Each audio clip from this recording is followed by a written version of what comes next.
안녕하세요. 전북대학교 교육학과에서 학생들과 같이 공부하고 있는 박휴영이라고 합니다. 만나서 반갑습니다. 오늘은 제가 포스트 휴먼 시대의 AI와 인간의 공존의 방향이라는 주제로 1시간 정도 여러분과 같이 생각을 해보는 시간을 갖도록 하겠습니다. 몇 가지 주제를 다룰 텐데요. 일단 포스트 휴머니즘이라는 게 무엇인가, 그리고 인공지능이라는 게 어떤 잠재력과 영향력을 가지고 있는지, 그리고 이러한 포스트 휴먼하고 인공지능이 일상화되는 그 시대에 교육과 학교의 역할과 그 미래는 어떻게 될 것인가, 이런 주제를 가지고 시간 동안 얘기를 해보겠습니다. 잘 아시다시피 4차 산업혁명이라고 하는 용어가 이제 2016년부터 대중들에게 잘 알려지기 시작했습니다. 그런데 이제 포스트 휴머니즘이라고 하는 그 용어는 사실 이제 학계나 대중에게 낯선 용어인 것 같습니다. 포스트 휴머니즘이라고 하는 것은 이제 기존에 우리가 가장 중요한 그 학교 교육과 그다음에 사회적 가치로 생각했던 것이 인본주의 혹은 휴머니즘이라고 하는데요. 그런 인본주의 및 휴머니즘적 관점이 약간 이제 변화가 필요하다라는 어떤 세계관이자 철학이라고 보면 되겠습니다. 그래서 4차 산업혁명과 이 포스트 휴머니즘이 어떤 관련성이 있는지를 간단하게 설명을 드리도록 하겠습니다. 인간은 세계 속에서 다양한 도구를 만들어서 세계를 바꾸고 그다음에 세계의 여러 가지 자연적 힘이 인간에게 영향을 미치기도 합니다. 그랬을 때 우리는 인간의 역할, 의미를 이해하기 위해서는 휴머니즘의 관점이 필요하겠죠. 그런데 특히 20세기 이후에는 이 기술적인 그 도구들이 엄청나게 발전을 하고 있고요. 그리고 그 대표적인 것이 우리가 잘 알고 있는 AI인 것 같습니다. 그런데 이 기술이라고 하는 것의 등장이 인간이 기존처럼 세계를 직접적으로 경험하고 세계를 작용을 하는 그런 차원이 아니라 이제 기술적 도구를 거쳐서 인간과 세계가 상호작용하는 그런 시점을 맞이하게 된 것입니다. 그래서 이런 상황에서의 인간의 역할이나 의미를 이해하기 위해서는 휴머니즘이 아니라 포스트 휴머니즘적인 관점이 필요하다, 이렇게 이해를 하시면 되겠습니다. 그래서 우리가 4차 산업혁명이라고 하는 건 과학이나 기술의 발전, 그리고 그런 것들이 산업계를 어떻게 변화시키는가, 이런 것에 대한 용어라면 포스트 휴머니즘은 그러한 시대적인 기술적인 변화 속에서 인간이라고 하는 것의 성격과 어떤 역할은 어떻게 변할 것인가, 이런 부분들을 논의하는 그런 개념이라고 보면 되겠습니다. 그리고 이제 특히 이제 학교 교육에서 다루어지는 지식도 이 강의 후반부에 다루겠지만 예전처럼 교과별로 분리된 그런 지식이 아니라 융합적 지식이 도입되게 될 거고요. 그리고 이 기술적 도구들이 교육 환경에 세부적으로 적용되면서 우리 흔히 말하는 테크노 교육 환경이라고 하는 그런 교육 환경, 교수 학습 방법론의 변화가 일어나게 될 거라고 그렇게 기대를 하고 있습니다. 자, 포스트 휴머니즘이라는 용어를 가장 쉽게 설명하려고 할 수 있는 그 그림이 이 그림인 것 같습니다. 기존의 왼쪽 밑에 보시면 휴머니즘이라고 하는 개념은 인간이 세상 속에서 다른 존재들보다 어떤 독특하고 뛰어나고 혹은 중심적인 존재다라고 하는 그런 개념이라면, 포스트 휴머니즘은 인간을 세상 만물들과 어떤 동일한 위치, 물론 이제 인간의 역량과 뭐 어떤 의미가 완전히 동등하지는 않겠지만 거의 우리가 존재론적으로 비슷한 위치에 혹은 평등한 위치에 놓아질 수 있다라고 하는 것이 포스트 휴머니즘이라고 보시면 되겠고요. 그래서 이걸 연구하는 학자들은 포스트 휴머니즘을 이제 강조하면서 기존의 인본주의가 되게 인간만을 중심으로 하는 인류 중심주의다라고 이제 비판을 하고 있습니다. 그래서 인간만을 생각하는 인본주의에서 벗어나서 인간과 자연 생태계, 그리고 앞으로 많이 등장하게 될 기술적 존재, 즉 AI와 같은 그런 기술적 존재들과 어떻게 같이 공생할 것인가, 이런 부분들을 고민하는 위한 어떤 철학적 세계관이라고 보시면 되겠습니다. 자, 휴머니즘이라고 하는 것이 이렇게 문제시 되어지는 이유가 굉장히 중요한 이유가 몇 가지가 있습니다. 우리가 이제 휴머니즘이라고 해서 모든 사람들은 평등하게 휴머니다라고 생각을 하실 수 있겠지만, 사실은 우리가 그리스 로마 시대에 2000여 년 전부터 사실 교육의 대상이나 우리 그리스 철학자들이 뭔가 의미 있는 철학적인 메시지를 전달할 때 그 메시지의 혹은 교육의 대상이 되는 사람들은 대체로 귀족들이었습니다. 그래서 평민이나 노예 이런 존재들은 거의 이제 관심 밖이었다는 거죠. 인간 취급을 받지 못했던 그런 시점이었습니다. 그리고 이제 또 오랜 역사 동안 남성에 의해서 여성들은 차별받는 그런 남성 중심주의적인 세계가 이어져 왔고요. 그래서 이제 그거를 비판하는 그런 대표적인 관점이 잘 알다시피 페미니즘이겠죠.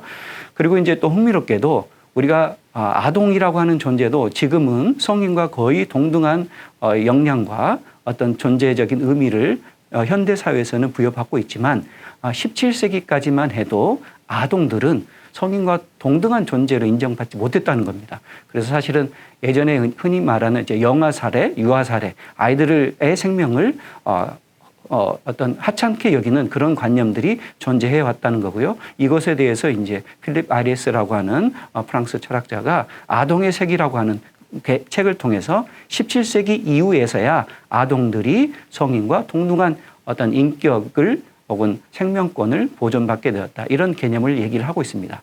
그리고 잘 알려진 칸트와 같은 대철학자도 우리가 순수 이성 비판이라고 하는 그런 책들을 통해서 인간의 이성을 강조하는 메시지를 전해왔잖아요. 그런데 그런 인간의 이성이라고 했을 때 그 이성을 모든 사람들이 철학적 훈련이나 교육을 통해서 길러질 수 있느냐라고 했을 때 칸트 시점에만 해도 그렇게 생각하지 않았다는 겁니다. 예를 들어서 흑인이나 유색인종 같은 그러니까 유럽 세상의 역사나 철학이나 학문을 지배했던 서유럽의 그런 계층들 외에 다른 흑인 유색인종들은 동등한 어떤 이성적인 능력을 훈련받을 수 있는 그런 존재로 여겨지지 않았다. 이런 개념이라고 보시면 되겠습니다. 그리고 잘 알려진 루소와 같은 교육학자들도 교육을 받아야만 인간이 될 수 있다. 이런 관념들이 역사적으로 이루어져 왔다는 거죠. 그래서 우리가 흔히 말하는 잘못된 이념들, 계급주의, 남성중심주의, 연령주의라고 하는 것은 나이에 따라 사람을 차별하는 거죠. 그리고 인종주의, 그리고 업적주의. 교육을 받고 뭔가 성취를 해야 인간으로 대접받는 이런 관념들이 사실은 휴머니즘의 관념 속에 녹아져 왔다. 이런 주장을 하는 겁니다. 그래서 이제 이 휴머니즘에 대한 비판이 결국 이제 포스트 휴머니즘인데요. 이 포스트 휴머니즘의 출발점은 우리가 많은 학자들이 이제 그렇게 동의를 하겠지만 생태 페미니즘에서 출발했다. 이렇게 설명을 하고 있습니다.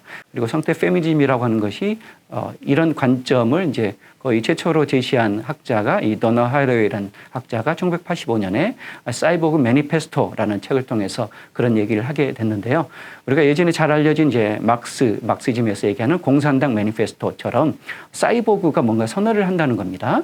근데 사이보그가 무엇에 대해서 선언을 하냐면 인간이 중심적이 돼서 사이보그와 같은 어떤 기계적 존재들을 착취하고 남용한다. 이런 차원에서 우리의 권리를 존중해 달라라는 그런 비유적인 표현을 하는 겁니다. 그래서 해러웨이라는 학자가 이렇게 비유를 한 이유는 여성이 남성들에 의해서 착취당하고 차별받듯이 기술적 존재인 사이보그도 인간에 의해서 차별받는 거 아니냐 이렇게 비유적으로 주장을 하면서 생태 페미니즘이라고 하는 거, 그러니까 생태적인 우리 생태주의는 우리가 잘 아시잖아요.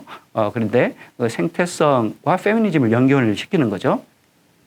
간단하게 생태성과 페미니즘 어떻게 연결시키는가를 설명을 드리자면 생태는 우리가 흔히 말하는 머더 네이처라는 표현을 통해서 여성성을 우리가 자연주의라고 얘기를 하고 있고요. 남성성은 문명 그렇게 이제 얘기를 하고 있죠. 그래서 남성성과 여성성을 구별하면서 여성성을 차별하는 이런 관점들을 극복하는 게 결국은 생태 페미니즘이죠. 그래서 여성주의를 강조한다는 것은 결국은 자연성과 생태성을 강조하면서 남성 혹은 문명 혹은 이런 중심주의를 비판하는 거라고 보시면 되겠습니다.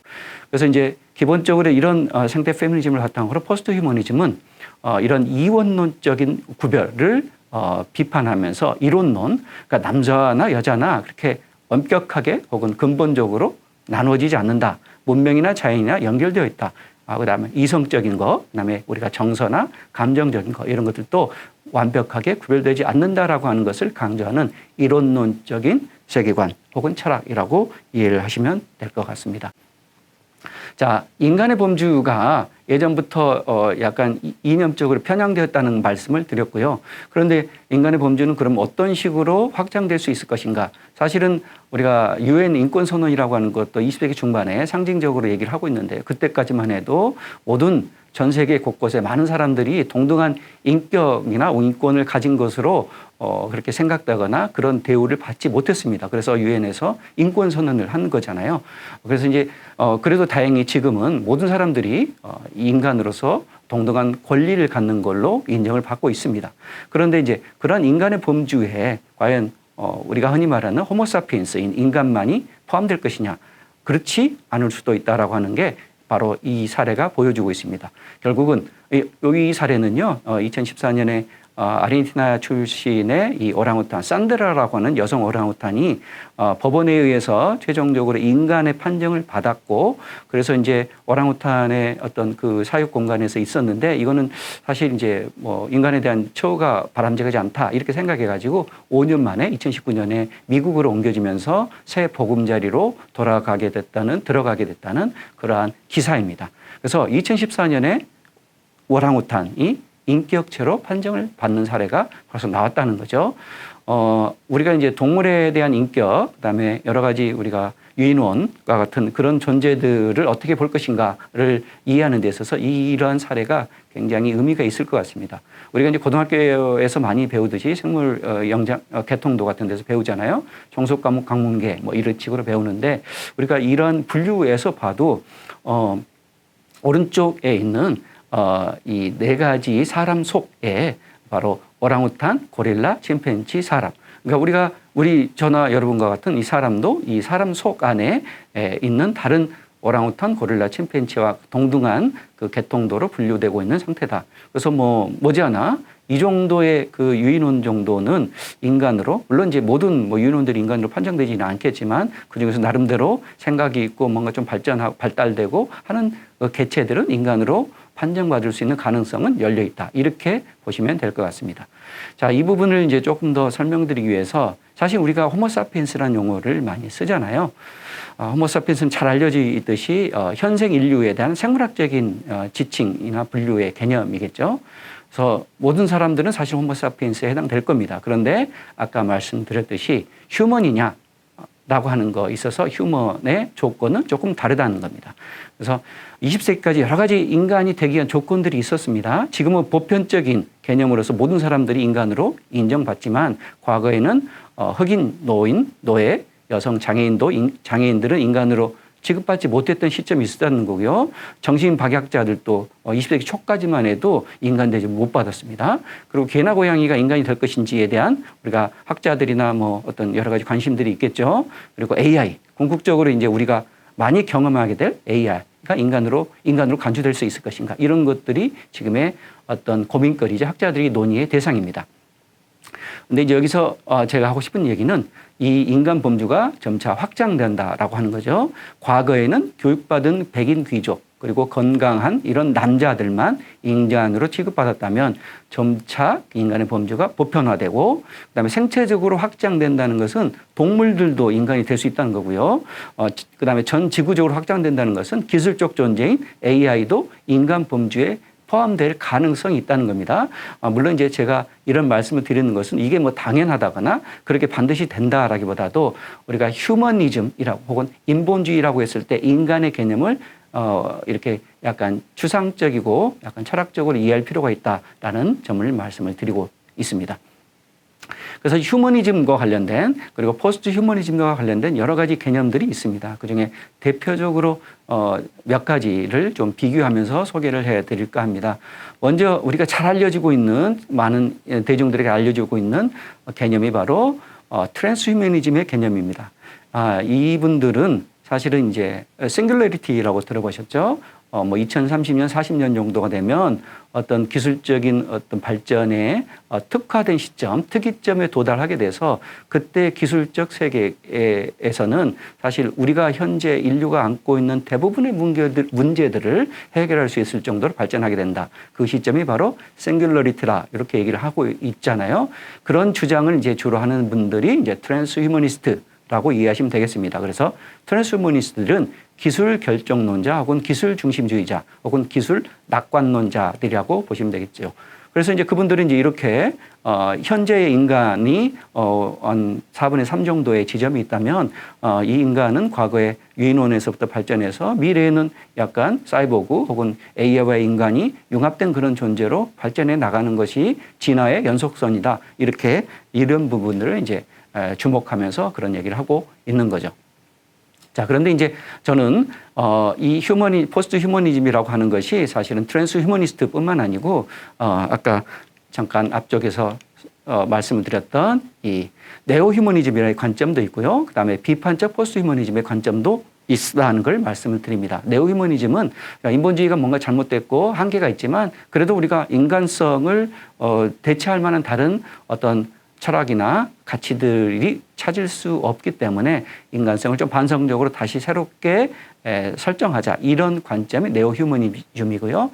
그다음에 단순하게 기술이 모든 것을 해결해 준다라고 생각하는 게 아니고 포스트 휴머니즘이 갖는 가능성과 또 한계점 이런 것들을 좀 비판적으로 바라보자. 이런 학자들 이렇게 세 가지 분류로 나눠진다. 이렇게 보시면 될 것 같습니다.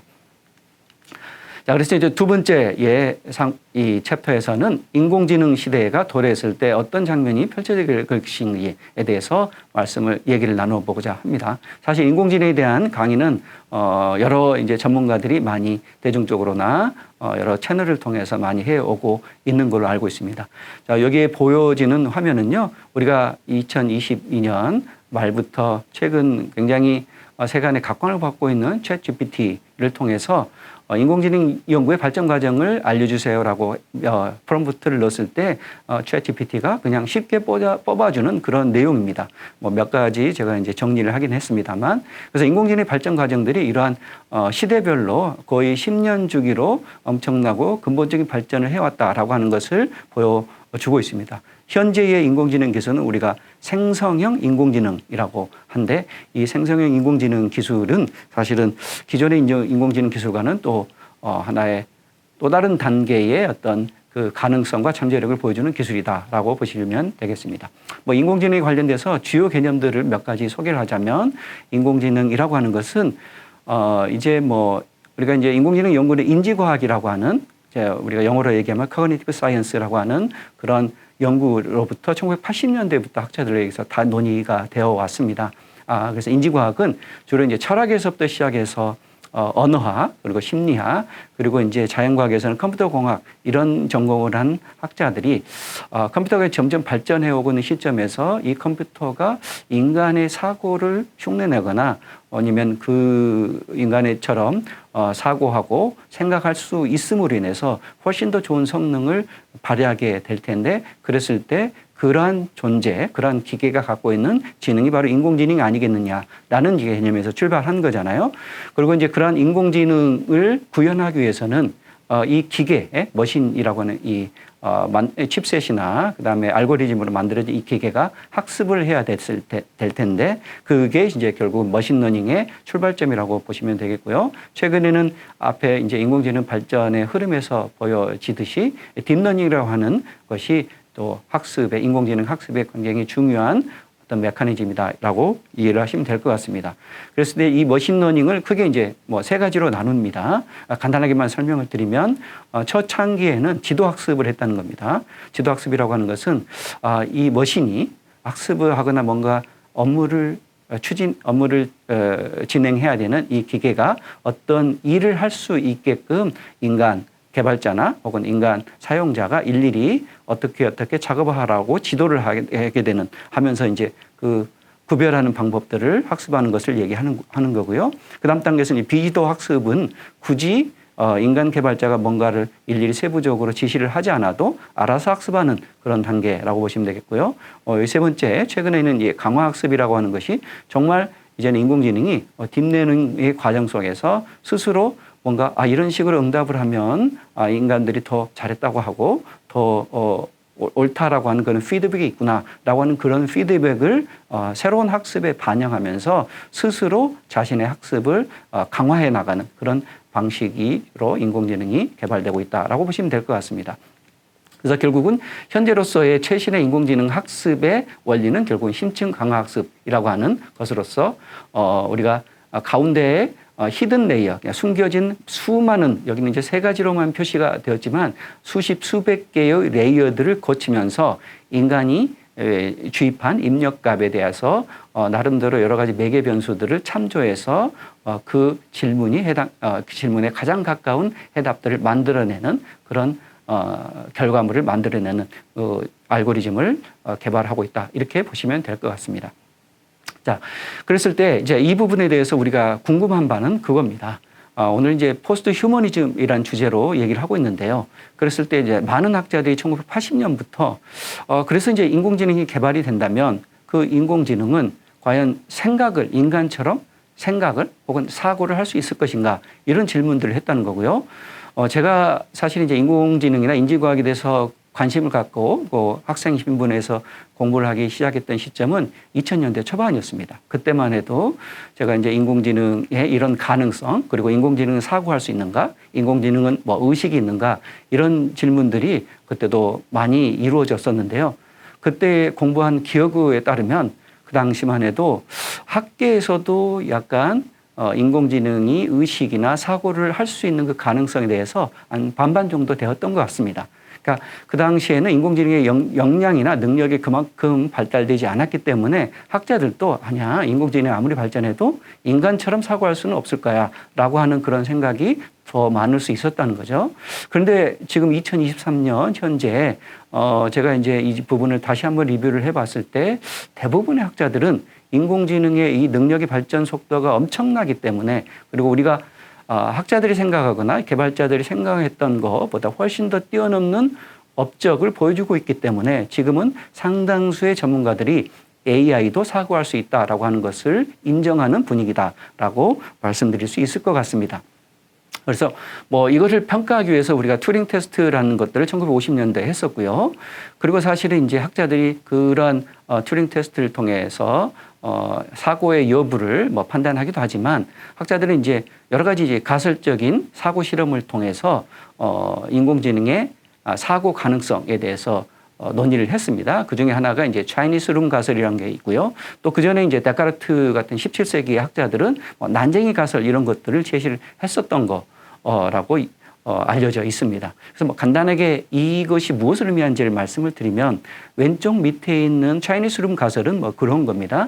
저 방 안에는 사실은 저 방이 인공지능에 해당되는 거고요. 그러니까 뭔가를 학습하고 인간의 질문에 응답하는 기계가 되겠죠. 근데 그 기계가 인간이 입력한 내용에 대해서 그냥 그 안에 있는 어떤 알고리즘이나 어떤 규칙에 의해서 그냥 응답을 할 뿐이지 기계가 뭔가를 알거나 인식하거나 생각이 있어서 대답을 하는 것이 아니다라고 하는 것이 차이니스 룸 가설입니다. 우리가 중국어를 잘 모르더라도 제 안에 문법책이 있으면 입력값에 대해서 중국어 규칙을 참조해서 응답을 할 수 있잖아요. 그리고 중국어를 실제로 잘 이해하지 못한다는 거죠. 그래서 인공지능도 그렇다라고 하는 그런 가설이 바로 차이니스 룸 가설입니다. 그런데 예전에는 또 어떤 가설이 있었냐면 저기 호먼클러스, 난쟁이 가설이 있었습니다. 데카르트라고 하는 학자가 인간의 이성이나 사고에 대해서 연구할 때도 인간이 뭔가 똑똑한 존재인 것 같은데 그 똑똑함이나 어떤 이성적인 능력이 어디서 나타나는가라고 하는 생각을 머릿속에 저 난쟁이와 같은 어떤 존재가 있는 거 아닌가 이런 생각을 했었다는 거죠. 근데 물론 이제 지금 보면 말도 안 되는 그런 가설이지만 이 가설의 한계 단점은 뭐겠습니까? 근본적인 단점은 그 난쟁이의 머릿속에는 또 무엇이 있을 것인가 이런 끊임없는 되풀이의 어떤 딜레마에 빠질 수 있다는 거죠. 그래서 자, 기존의 인공지능의 사고 가능성에 대한 가설은 차이니스 룸 가설이나 난쟁이 가설 같은 것들이 있었는데 이런 가설들이 존재했던 것은 바로 기계론이나 원자주의적인 관점 때문이다. 이렇게 말씀을 드리는 거고요. 그래서 최근에는 과거처럼 기계론적 관점이 아니라 연결주의적 관점이 더 주목을 받고 있다. 이런 말씀을 드려보는 겁니다. 자, 우리가 인간을 동물과 구별하는 그 가장 큰 근거로 뭐라고 얘기합니까? 이성이 있다라고 얘기를 하죠. 근데 약간 이제 조심스럽긴 합니다만 제 생각으로는 이 이성이라고 하는 것은 지금까지 단 한 번도 확인되거나 발견되거나 인간의 뭐 뇌 속에서 뭐 이성이라는 원자나 부품이나 뭐 요소가 이런 것들이 있어서 이성이라고 하는 것을 믿고 있는 것이 아니고 인간은 뭔가 다른 존재이기 때문에 그 동물들과 혹은 다른 존재들과 다른 존재이기 때문에 그 다름이 바로 이성이라는 게 아니겠는가라고 하는 어떤 믿음의 산물이라고 하는 거죠. 그래서 인간의 이성애라고 하는 그 개념에 대한 그 믿음이나 환상만 조금 내려놓는다면 인간을 이해하고 인간과 동물의 뭐 차이를 이해하고 인간과 인공지능의 차이를 이해하는데 조금 더 폭넓은 관점을 가질 수 있을 것이다. 이런 말씀을 해봅니다. 그래서 이제 원자주의 관점과 연결주의 관점 의 차이점을 보여드리는 그림이고요. 과거에는 원자주의가 지배했다면 지금은 이제 대체적으로 학문에 관계없이 연결주의적 관점이 대세입니다. 그래서 뭐 교육학이나 뭐 자연과학이나 뭐 사회학이든 대부분의 학문들이 이러한 새로운 관점들을 접목시켜서 뭔가 이론을 만들어내고 있다라고 하는 거고요. 뭐 구조주의도 과거에는 뭔가 이렇게 식물의 뿌리에서 줄기의 이파리처럼 뭔가 구조가 있을 것이 아닌가라고 하는 그런 관점이었죠. 그런데 지금은 브리콜라주라고 하는 이런 개념처럼 뭔가 구조가 있는 게 아니라 뭔가가 나름대로 얽히고 설켜서 딱히 구조가 보이지는 않잖아요. 그렇지만 굳이 구조가 있을 필요가 없다는 거죠. 그래서 얽힘이 있고 그 안에서 상호작용이 있고 그 안에서 뭔가 의미가 있고 작용이 있으면 그것으로 충분히 의미가 있다. 이렇게 얘기하는 것이 바로 반구조주의적 혹은 탈구조주의적 관점이라고 보시면 되겠습니다. 그래서 과거의 왼쪽과 같은 관념에서 오른쪽과 같은 관념으로 학문을 지식을 바라보는 관점이 바뀐다. 뭐 이런 말씀을 드려보는 거고요. 자, AI가 사고할 수 있는가라는 질문에 대해서 왼쪽 밑에 영화를 보신 분은 아시겠지만 스티븐 스필버그 감독 2001년 Artificial Intelligence라고 하는 영화입니다. 이 영화에서 이 만들어진 인공지능으로 만들어진 기계론적인 아이입니다. 이 아이가 처음에는 이제 부모가 아이가 없어서 인공지능 아이를 만들고 얘랑 같이 생활했지만 나중에 진짜 생물학적 아이가 생김으로 인해서 이 아이가 차별을 받고 혹은 뭐 이제 무관심을 받게 됩니다. 그러면서 이 아이에게 나는 누구인가? 나는 저 동생과 생물학적 동생과 어떻게 차이가 있는가? 뭐 이런 고민을 한다는 그런 영화입니다. 굉장히 상징적이며 의미 있는 영화였죠. 여기서의 핵심은 인공지능이 정체성을 가질 수 있다라고 하는 겁니다. 20년 전부터. 그리고 이제 오른쪽에 있는 책과 같은 존 서리원 학자는 이 컨셔니스 의식에 대해서 오랫동안 논의해온 학자입니다. 자, 그래서 다시 한번 질문을 드려본다면 이 특강을 듣고 있는 선생님들도 한번 생각을 해보세요. 인공지능이 의식이 있을 수 있는가? 라고 하는 관점에 있어서 학계의 어떤 그 관점은 이렇게 거의 정리가 됩니다. 이거는 뭐 정설과 같은 그런 관점입니다. 아주 기본적인 관점이죠. 의식도 레벨, 수준들이 있는데 크게 이제 4가지로 나누어질 수 있다는 겁니다. 근데 화면에서 보듯이 맨 밑에 단계의 어떤 감각 운동적인 활동을 할 수 있는 의식은 모든 생물들이 가질 수 있다는 겁니다. 그리고 포유류 정도만 돼도 두 번째 지시적인 지향성이나 의식은 가질 수 있는 거고요. 고등동물인 유인원과 같은 경우는 개념적인 지향성을 가질 수 있는 거고 대부분의 인류는 또 맨 윗단계인 상징적인 지향성을 가질 수 있다는 겁니다. 그래서 이 의식에도 여러 가지 단계가 있지만 인간은 4번째의 고차원적인 단계의 의식을 가질 수 있다는 거고요. 그러면 이제 처음에 드렸던 질문인 인공지능은 어떤 단계인가? 금방 파악을 하시겠지만 1단계, 2단계, 3단계, 4단계 모든 단계를 뛰어넘는 상태로 이미 능력을 가질 수 있다고 보실 수 있겠습니까? 그래서 이제 이 그림의 의식의 레벨에 대한 분류에 따르면 인공지능도 충분히 이 의식을 가질 수 있다라고 보는 게 타당하다라고 볼 수 있겠고요. 물론 이제 이 부분에 대해 동의하지 않는 학자들도 있습니다. 자, 그랬을 때 이제 인공지능과 인간은 어떻게 이제 구별되는가 이런 관점도 이제 나오게 되는 거죠. 자, 앞서 말씀드렸듯이 포스트 휴머니즘의 출발점이 우리가 생태 페미니즘이라고 말씀드렸죠. 그리고 그것이 비판했던 것이 바로 듀얼리즘입니다. 이원론적.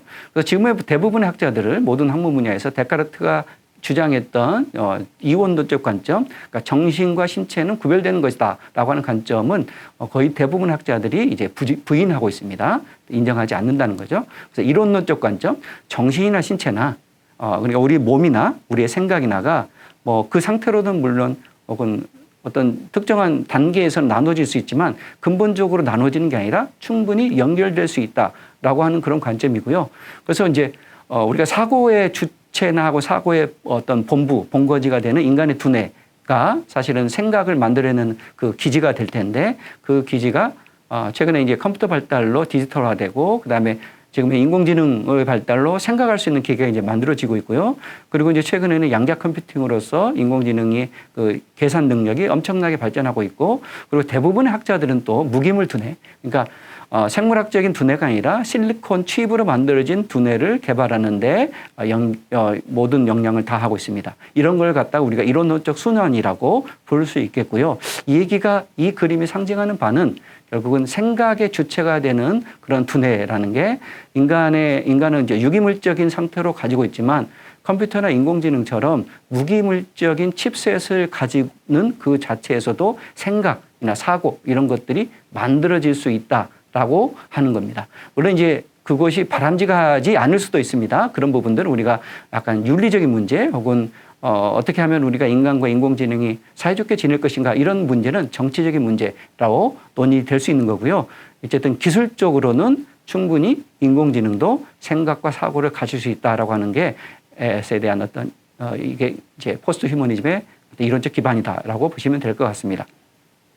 그래서 이제 앞으로는 인본주의적 학습은 지금까지 2000년간 중요한 학습의 방식으로 인정되어 왔죠. 그런데 앞으로 포스트 휴머니적 학습에서는 지식 학습은 AI가 더 잘할 것 같습니다. 앞으로 점점 더 그럴 것 같고요. 그래서 정서나 윤리적 학습들이 더 필요하겠죠. 학교 교육에서도.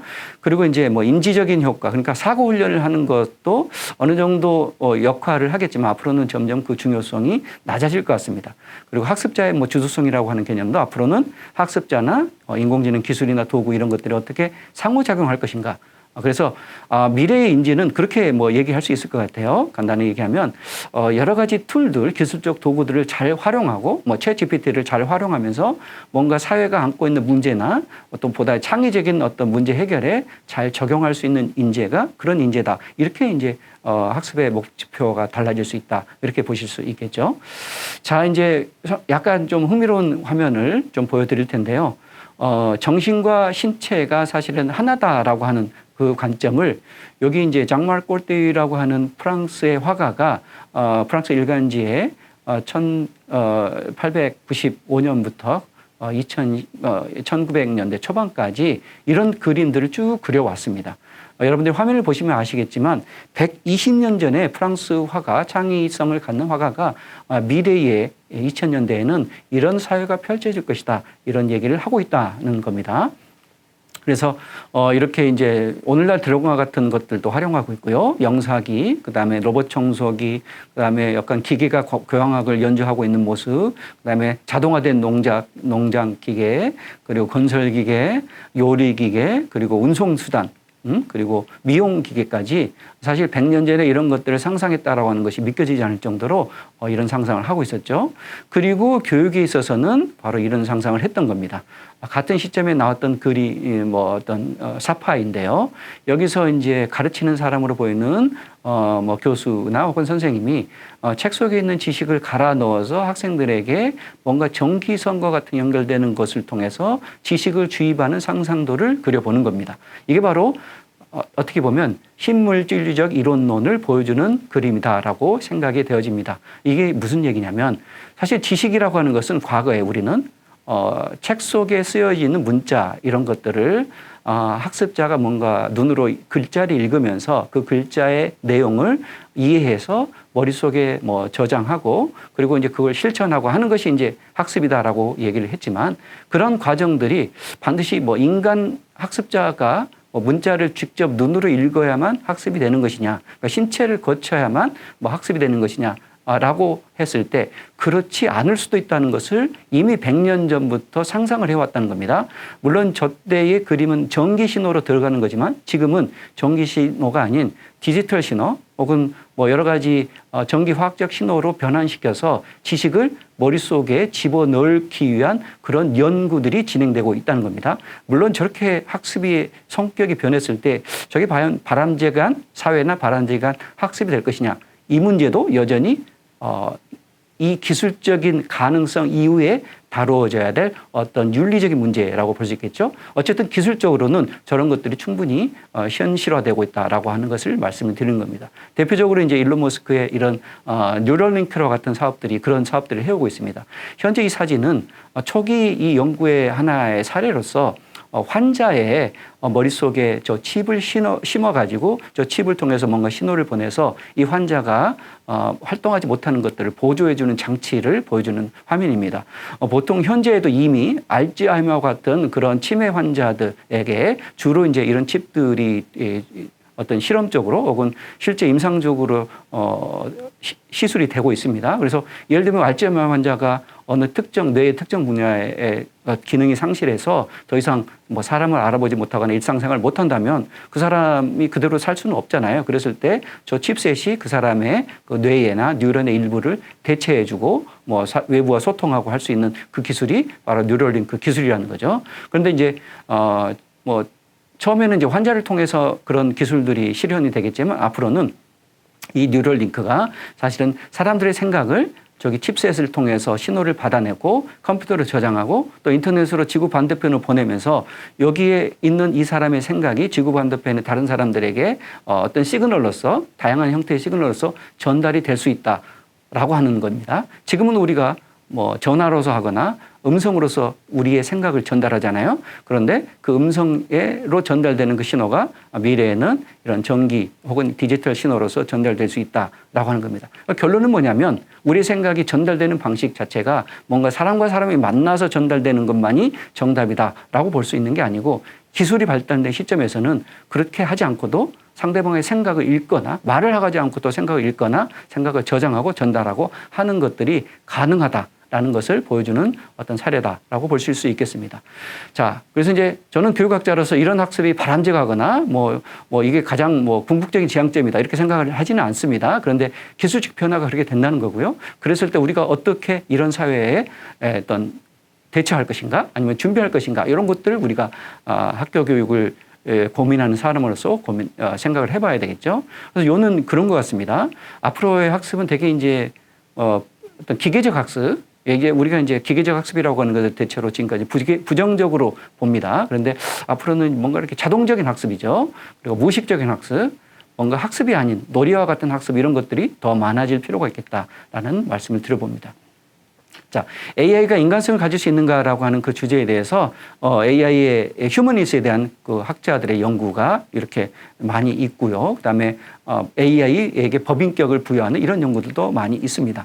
그래서 이런 그 AI가 생각을 가질 수 있고 주체성을 가질 수 있고 뭐 이런 개념들은 앞으로는 많이 좀 학자들 사이에 논의가 정리가 될 것 같습니다. 그래서 인간과 동물의 차이가 인간이 훨씬 동물보다 뛰어나게 지능이 높은 것처럼 앞으로는 AI가 인간보다 더 지능이 뛰어나다라고 하는 것을 인정할 수밖에 없는 그런 기술이 되겠고요. 그래서 이제 흔히 말하는 그러니까 일반 인공지능, 그다음에 슈퍼 인공지능, ASI라고 하죠. 그래서 초지능 이러한 존재들이 많이 나타나게 될 겁니다. 그래서 지능의 측면, 지식의 측면에서는 앞으로 이제 점점 인간이 인공지능보다 더 똑똑하다고 얘기하기는 어려운 그런 상황이 된 것 같습니다.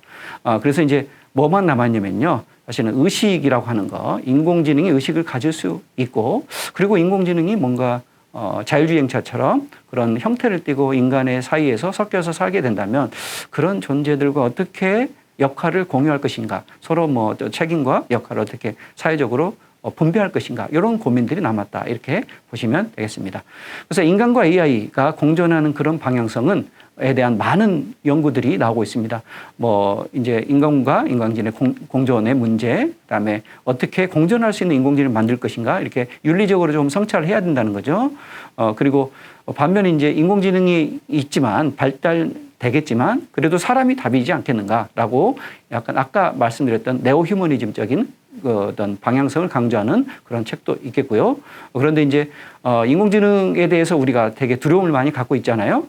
그 두려움은 뭐냐면 사실은 인공지능에 응답하거나 인공지능이 어떤 행위를 했을 때 그게 인간을 해할 수 있거나 아니면 인공지능의 응답이 정당하지 않다거나 이런 데에 대한 많은 두려움들이 있죠. 그런데 이 책에서는 인공지능이 그런 편견과 차별을 과연 어디서 배우겠는가?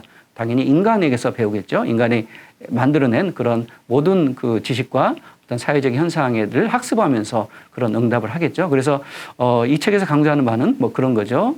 인공지능을 두려워할 게 아니라 우리가 인류 사회가 안고 있는 그런 구조적인 문제점, 차별, 어떤 갈등, 뭐 이런 빈부격차 이런 것들을 해결하는 것이 더 우선시 되어야 되지 않겠는가. 그래서 사실은 그런 것들을 만들어내는 어떤 뭐 집단이나 어떤 기관이나 어떤 조직이 있으면 그 조직들을 그러니까 일부 인간을 두려워해야지 인공지능 자체를 두려워하는 것은 사실은 오히려 어떤 타겟이 맞지 않다 이런 주장을 하는 거죠.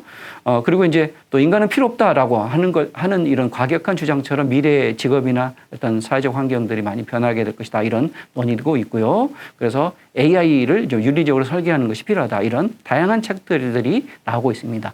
어쨌든 방향성은 그렇게 얘기할 수 있을 것 같습니다. 인간과 AI는 앞으로 공존을 해야 되는 거고 그리고 그 공존의 방향은 결국은 뭔가 이 그림에서 보이듯이 인류의 발전은 굉장히 오랫동안 뭐 우리가 호모사피엔스만 해도 20만 년, 30만 년의 어떤 긴 역사를 통해서 오늘날 우리의 인간의 모습을 가지고 있죠. 근데 기술의 발전이라고 하는 거의 이제 뭐 100년도 될까 말까 하는 정도 특히 컴퓨터 발전을만 생각한다면 50년, 70년밖에 안 되고 있습니다.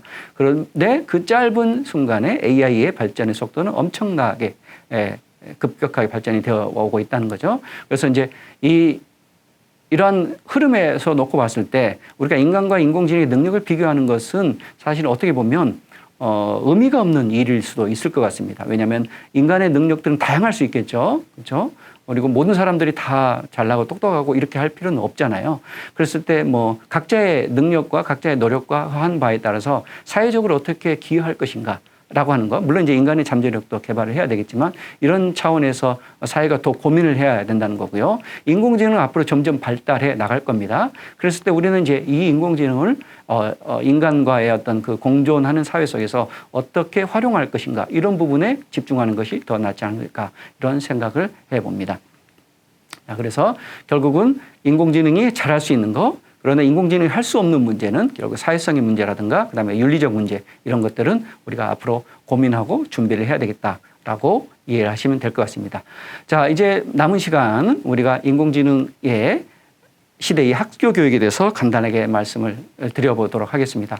자, 일단 미래 지식은 굉장히 통합된 방향으로 갈 거고요. 과거의 학교의 교과 분류하고는 좀 다르게 될 겁니다. 그리고 학교에 학습할 수 있는 학습의 방식들도 많이 달라지게 될 거라고 하는 거고요. 또 이제 월드 이코노미 포럼과 같은 잘 알려진 이런 그 기관에서는 미래 학습의 교수법의 방식이 컴퓨터를 활용하고 뭔가 실제 몸으로도 학습하고 또 다중 리터러시 그러니까 교과서나 책 글씨만으로 학습하던 시대는 이제 지났다는 거죠. 우리가 그거를 다양한 방식으로 학습할 수 있는 매체들이 발전해 됐기 때문에 우리가 그런 것들을 활용할 수 있겠다라는 얘기를 해보고요. 그래서 이제 교육부나 그다음에 뭐 여기는 서울시 교육청이 예를 들었지만 대부분의 어떤 교육기관들이 미래의 교육의 방향성을 인공지능 활용 교육으로 잡고 있고요. 어떻게 인공지능을 개발하기도 하고 활용하고 이해하고 하는 것들이 교육의 중심부가 중심의 방향성이 될 거라고 인정을 하고 있습니다. 자, 이제 학교 교육이 어떻게 변화될 것인지에 대해서 또 간단하게 말씀드려 보겠습니다. 우선 이제 공간적인 변화가 가장 중요할 것 같습니다. 과거에는 뭐 지금도 큰 변화가 이루어지고 있지만 학교 건물 안에서 수업이 이루어지고 학습의 경험을 하는 것이 자연스러운 모습이었죠. 그런데 이제는 이제 인터넷이라고 하는 그런 기술적 도구 덕분에 그리고 학교에서도 어떤 교실이라고 하는 사각형의 공간 안에서 학습이 이루어지는 게 아니고요. 특히 이제 교사와 학생의 관계성도 과거에는 뭐 교사가 모든 지식을 알고 있고 또 학생들에게 이걸 전달하는 그런 개념이었다면 이제는 교사나 학생과 같은 인간 존재들뿐만 아니고 다양한 기술적 도구들 그리고 건물들과 같은 환경이나 어떤 매체, 사물들 이런 것들도 교육에 중요한 역할을 한다. 이 개념이 확산되고 있습니다. 이게 이제 공간적 변화라고 말씀드릴 수 있겠고요. 또 그 대표적인 것이 바로 메타버스의 등장이라고 보겠죠. 그래서 우리가 메타버스 공간 안에서 그리고 현실의 공간과 같이 연계해서 학습이 이루어지는 것이 이제 점점 확장되어질 거고요. 그리고 학습의 주체라고 하는 것에 또 이제 변화가 필요하겠죠. 자, 지금까지는 우리가 학습의 주체는 당연히 학생들 그리고 인간 가르치고 배우는 주체는 모두 인간만이 가질 수 있는 것이다라고 이해를 했었습니다. 그런데 앞부분에서 포스트 휴머니즘에서 인공지능도 주체가 될 수 있다라는 말씀을 드렸죠. 주체가 된다는 것은 스스로 생각하고 사고하고 뭔가 어떤 액션을 취하고 또 중요한 역할을 했을 때 우리가 주체가 될 수 있는 거잖아요. 근데 이 부분에 대해서 이제 베인이라고 하는 학자는 이런 관념, 이런 어떤 개념을 통해서 학습 주체의 변화를 소개를 하고 있습니다. 그러니까 학습의 어떤 능동성을 지닌 그런 능동자가 과거에는 순수한 인간만이 능동자였는데 점점 바뀌게 됐다는 거죠. 그래서 왼쪽 위에 있는 인간적 능동자와 인류적인 능동성을 가진 사람들이 활동하던 시대를 우리가 순수한 인간적 시대라고 얘기를 하는 거고요. 그다음에 뭔가 전산적, 그러니까 컴퓨터의 등장에 의해서 전산적인 기능을 가진 그 컴퓨터들이 뭔가 능동성을 갖게 되는 시기를 바로 인간이 그러한 컴퓨터를 활용하는 시대라고 얘기를 하고 있고요. 또 세 번째, 오늘날 인공지능과 같은 그런 인간은 아니지만 인간과 비슷한 그런 능동성을 지닌 존재가 학습을 주도하게 되죠. 그랬을 때 이 컴퓨터가 이제 인간을 흉내내면서 뭔가 스스로 알아서 하려는 시대고 앞으로는 AI가 모든 것을 알아서 할 수 있는 시대라고 이렇게 네 가지로 구별을 하고 있습니다. 그래서 1, 2, 3, 4의 순서대로 변화해 오고 있는데요. 1번과 2번은 이미 지난 시대입니다. 이미 우리가 3번을 경험하고 있고요. 4번으로 나아가고 있는 단계라고 보시면 되겠습니다. 그래서 그리고 이제 제가 이제 예전에 보니까 12시 넘어서 한 2시까지 심야 방송에는 인공지능이 인간 DJ를 흉내내서 방송을 하더라고요. 처음에는 이제 왜 이게 약간 느낌이 이상하다 싶었는데 어쨌든 인공지능 인간을 대신해서 다양한 사회적인 곳곳에서 역할을 하는 그런 시대가 될 것이다 라고 말씀을 드려봅니다. 자, 이런 것들을 설명하는 것이 결국은 행위자망 이론이라고 하는 그런 개념이 있습니다. 이 그림이 보여주듯이 사실은 이제 우리 사회 속에서 다양한 존재들이 여러 가지 관계성을 맺고 사회가 돌아간다 이런 것들을 보여주는 거고요. 이런 상황이 이제 미래의 사회이다 보니까 우리가 단순하게 개인 주체 학생들이 혼자서 뭔가 주체적으로 뭔가를 학습을 한다 이런 개념도 어느 정도 필요하겠지만 앞으로는 점점 다양한 존재들, 다양한 사물들, 기계들, 그다음에 사회적인 기관들과 네트워크를 형성하면서 뭔가 활동을 하는 것이 훨씬 더 바람직한 미래의 모습이다. 이렇게 볼 수가 있겠죠. 그래서 우리는 이미 아날로그 시대에서 디지털 노멀, 디지털이 일상인 그런 시대를 살고 있습니다. 그래서 80년대 컴퓨터 시대가 있었고요. 2000년대에서는 인터넷 시대가 등장했고 2010년부터 스마트 기기에 등장하고 있죠. 그리고 오늘날은 메타버스 시대입니다. 이 그림이 보여주는 것은 바로 아날로그 세계가 점점 줄어들고 디지털 세계가 훨씬 확장되어 간다. 이렇게 보시면 될 것 같습니다. 자, 이것에 대해서는 이제 물론 학자들마다 관점이 다를 수도 있겠죠. 맨 오른쪽 밑에 있는 아날로그 세계에서는 조금은 뭐 인류가 활동할 수 있는 세계가 약간 지구라고 하는 그 물리적인 공간 안에 국한되어 있잖아요. 근데 만약에 확장된 가상세계를 우리가 경험할 수 있다면 지구를 훨씬 더 넘어서 태양계라든가 우주 전체 그리고 지구 같은 물리적 공간이 아닌 가상 공간에 충분히 우리가 다양한 방식으로 활동하고 경험하고 뭔가를 기술적 발전을 이루어낼 수 있다. 이렇게 보실 수가 있겠죠. 그래서 메타버스라는 게 단순하게 우리가 뭐 가상 공간으로 들어갔다 나온다 이런 개념이 아니고요. 지금은 훨씬 더 아날로그 세계보다 더 확장된 그런 잠재력을 지니고 있다. 이렇게 이해를 하시면 될 것 같습니다. 자, 메타버스라고 하는 것이 그러면 새로운 거냐? 사실은 우리가 이제 교육학자로서 이런 말씀을 드려봅니다. 과거처럼 인간적으로 사람이 책을 보고 공부하는 것만이 진짜 학습은 아닐 수 있다는 거죠. 왜냐하면 왼쪽에서 보듯이 어린아이들이 저런 그림을 가지고 학습을 하잖아요. 그러니까 저런 그림, 그다음에 여러 가지 뭐 실제적인 뭐 과일이 있으면 과일을 가지고 학습을 한다면 우리는 저런 수단이나 도구들을 활용하는 겁니다. 그러지 않고 단순하게 수학의 덧셈을 순수하게 관념적이고 개념적인 거에서 예를 들어 2 더하기 3은 5 이런 식으로 숫자의 상징과 관념, 수학이라는 관념만을 가지고 학습하면 예나 지금이나 학습이 제대로 되지 않겠잖아요.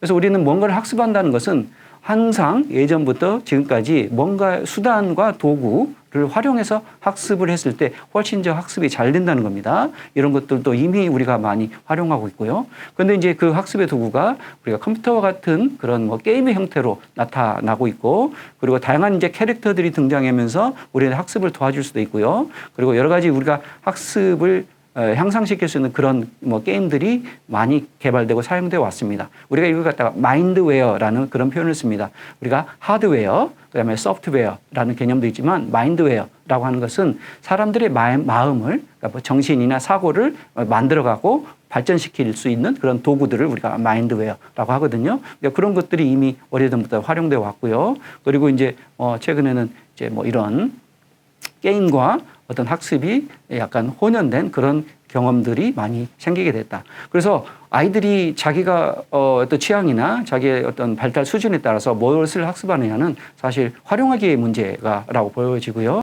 메타버스에서는 우리가 이런 것들을 다양한 방식으로 가상 공간을 활용해서 할 수 있다라고 보여지고, 이게 단순한 학습이나 뭐 취미 활동이 아니라 여러 가지 사회적인 업무를 이끌어 나가는데, 수행하는데도 앞으로 가상 공간이 중요한 역할을 하게 될 거다.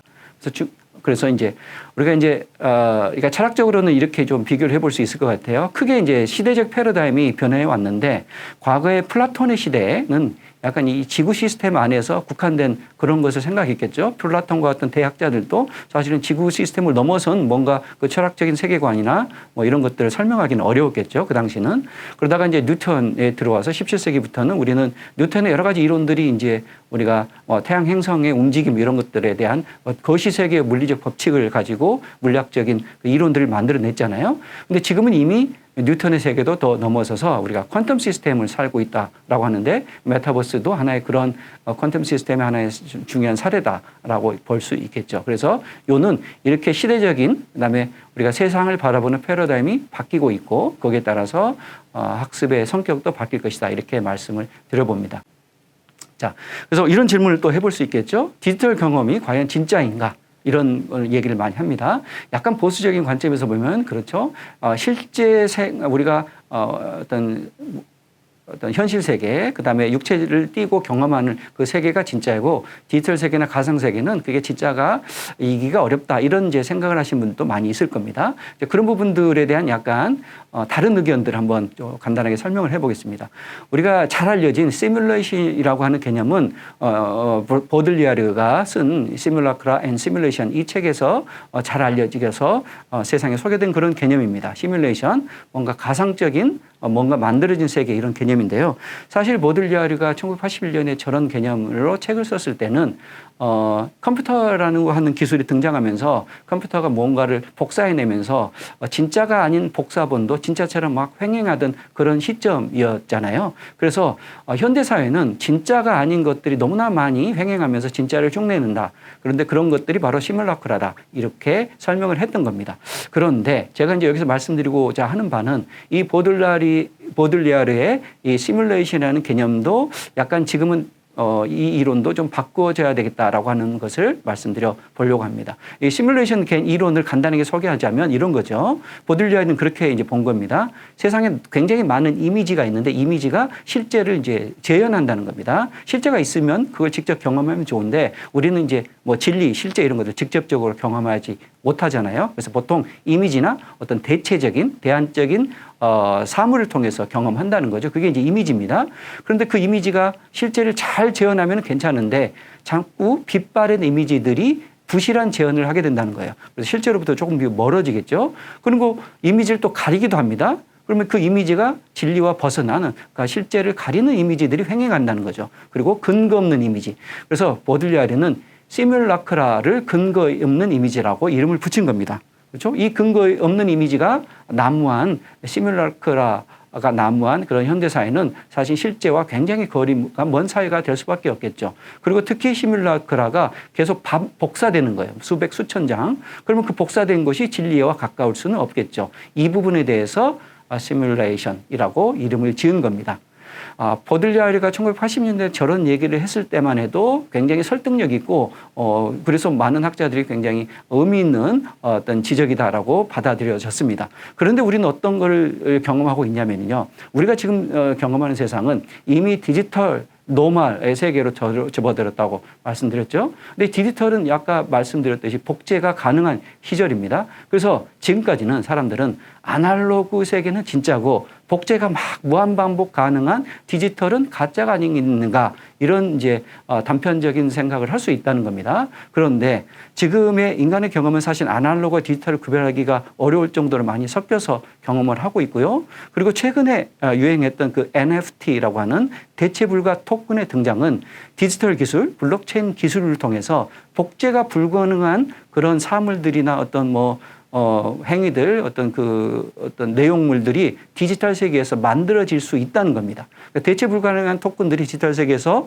유통된다면 그 안에서도 진짜와 가짜가 구별될 수 있다는 겁니다. 그래서 많은 학자들은 메타버스가 단순하게 가상현실 혹은 현실에서 벗어나는 그런 것이 아니라 또 하나의 세계라고 하는 것을 강조를 하고 있고요.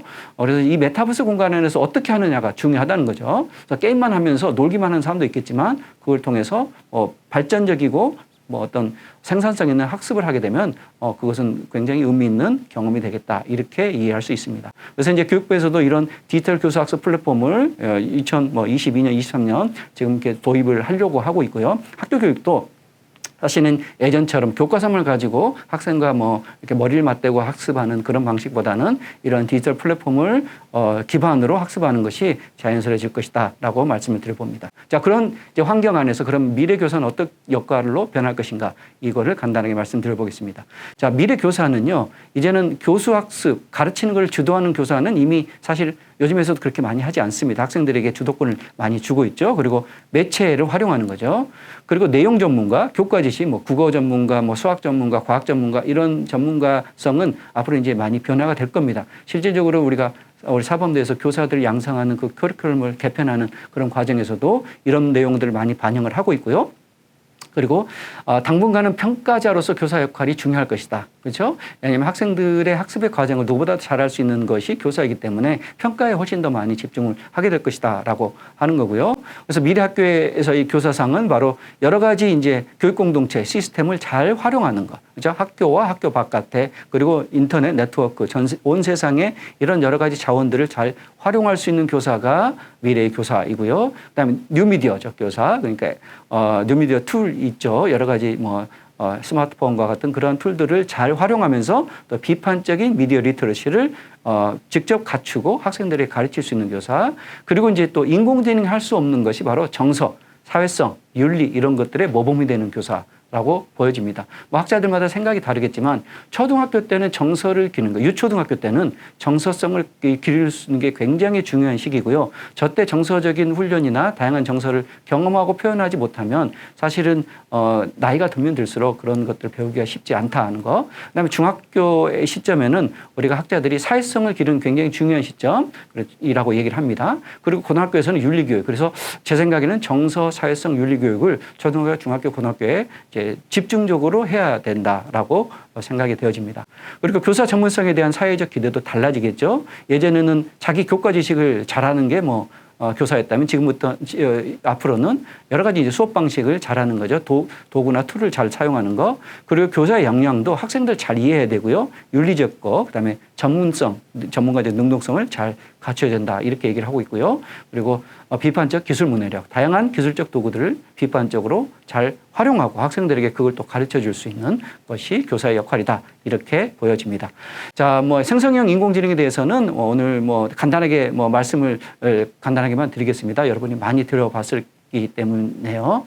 자, 과거에는 암기하는 거 있죠. 학교 교육에서는 뭔가 지식을 머릿속에 집어넣는 암기 교육이 전부였습니다. 대부분이었죠. 그런데 이제 이미 20년 전부터 구글 검색 도구가 들어오면서 수많은 지식들이 이제 검색할 수 있는 것이 중요한 학교 교육의 어떤 내용이 됐죠. 근데 최근에는 또 그런 빅데이터의 내용들도 챗GPT와 같은 이런 툴들이 다 정리해 준단 말입니다. 우리에게 그러면 결국 남은 거 인공지능이 할 수 없고 인간이 더 잘하는 거 이런 것들은 결국 창의성이라든가 비판적 사고라든가 응용력 이런 것들에 집중을 해야 된다. 이런 말씀을 드려봅니다.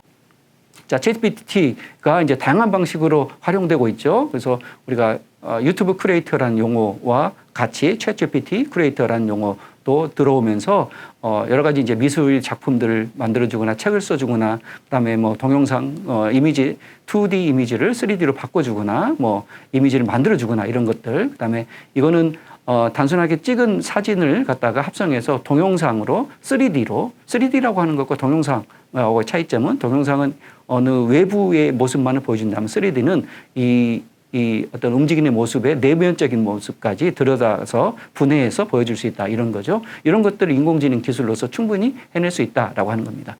AI가 이제 주도성을 갖게 된다. 점차 인간보다 주도성을 조금 쉐어하는 거라고 생각하면 될 것 같습니다. 그래서 최근에는 이제 제너레이티브 에이전트 그래서 생성형 주체성을 가진 그런 AI가 나오고 있고요.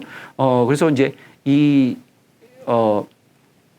어떤 주체성을 지닌 AI는 우리는 현재로는 사실은 우리가 명령을 주고 응답을 하는 방식이었지만 챗GPT가 제너레이티브한 그런 에이전트의 능력을 바탕으로 작업을 전체적으로 계획하거나 성찰하거나 그다음에 실행하는 모든 것들을 사실 할 수 있는 그런 툴들이 나오고 있습니다. 그래서 이제 그런 부분에 대해서 최근에 많은 연구들이 이루어지고 있는데 이건 하나의 스몰빌이라고 하는 가상 세계, 메타버스 세계입니다. 이 안에 수많은 아바타들이 있고 이 아바타들이 나름대로 활동을 해 나가면서 인공지능 아바타인 겁니다. 근데 25명의 인공지능 아바타들이 활동하면서 얘네들이 과연 프로그래머가 짜준 그 프로그램대로 활동하는가? 그렇지 않게 설계를 한 겁니다. 그리고 나름대로 알아서 활동하다라는 그런 실험적인 그 설계를 해 놓은 겁니다.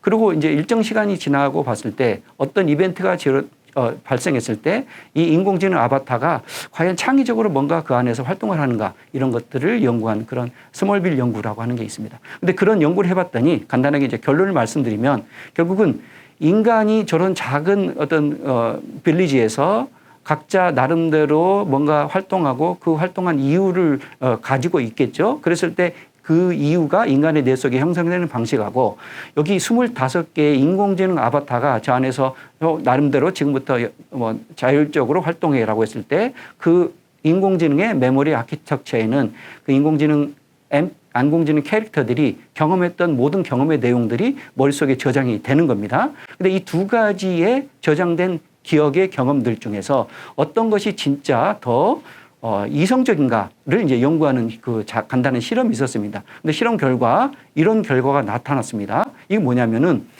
맨 5가지 결과인데요.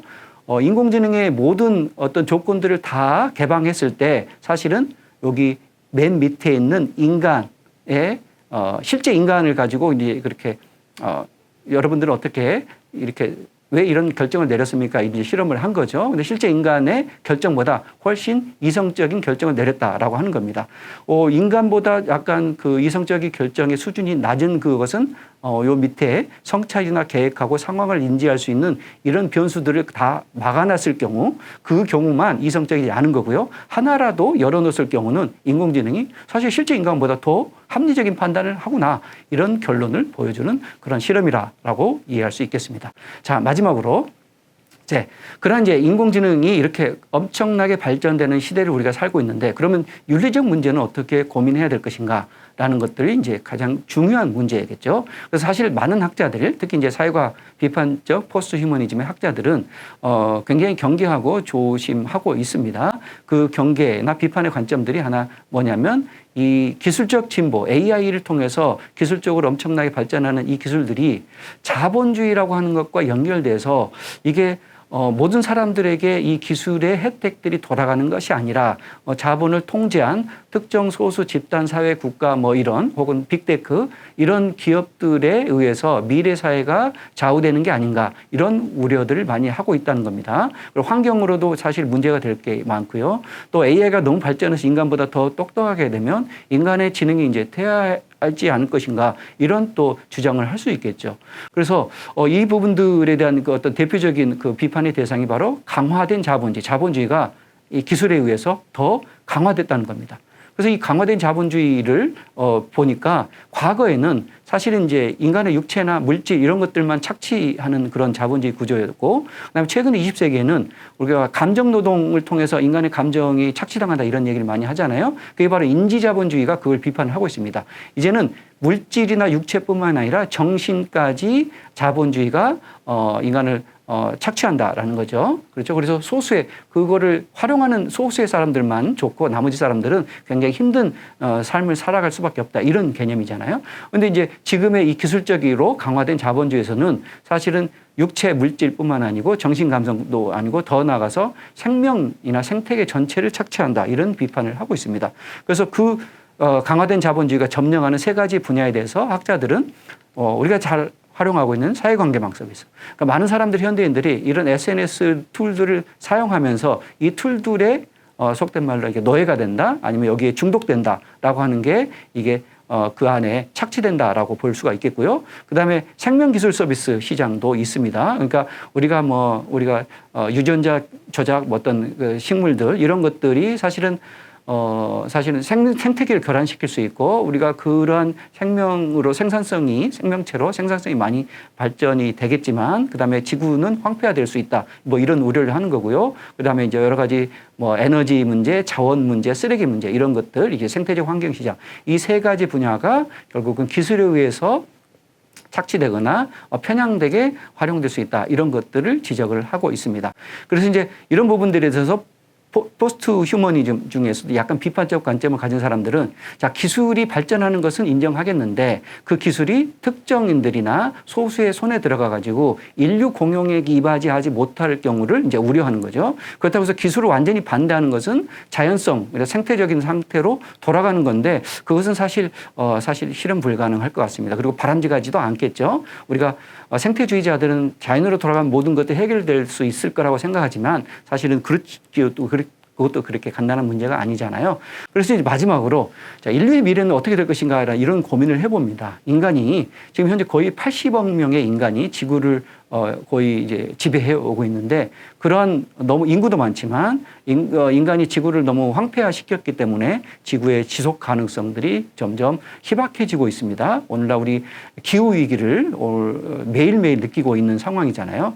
그래서 이제 이런 상태로 계속 가는 시나리오가 있을 텐데 최근에 전쟁도 일어나고 있고 코로나 같은 질병도 일어나고 있고 기후 변화가 극심해지고 있습니다. 정말 10년, 20년 후에 어떻게 될지는 아무도 모르는 겁니다. 그렇죠? 근데 여기서 어떤 대책을 세워야 되는데 휴머니즘으로 돌아가는 게 과연 대안일 것인가? 이것에 대해서 이제 포스트 휴머니스트들은 그렇게 휴머니즘에만에 막연하게 의존하는 건 기대하기 어렵다 이런 얘기를 하는 거죠. 그래서 그 대안 쪽으로 사실은 기술을 활용할 수 있을 텐데 그 기술에만 또 너무 의존하는 것도 사실은 아까 그 기술을 통제하는 소수의 손으로 돌아간다면 인류를 위한 그런 기술이 되지 못하겠죠. 그래서 이 포스트 휴머니즘은 이러한 과거의 생태적인 그런 가치들을 존중하면서도 미래의 기술적 발전 그리고 AI와 같은 그런 능력들을 어떻게 잘 활용해서 미래에는 우리가 이런 생태계와 그다음에 인간과 기술적 존재들이 섞여서 살 수밖에 없는데 이 안에서 어떻게 올바르고 지속 가능한 공존의 상황을 만들 것인가 이런 것들을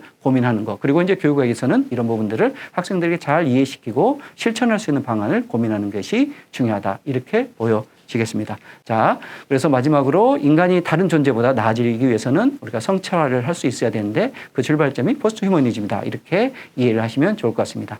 장시간 강의 들어주셔서 감사합니다.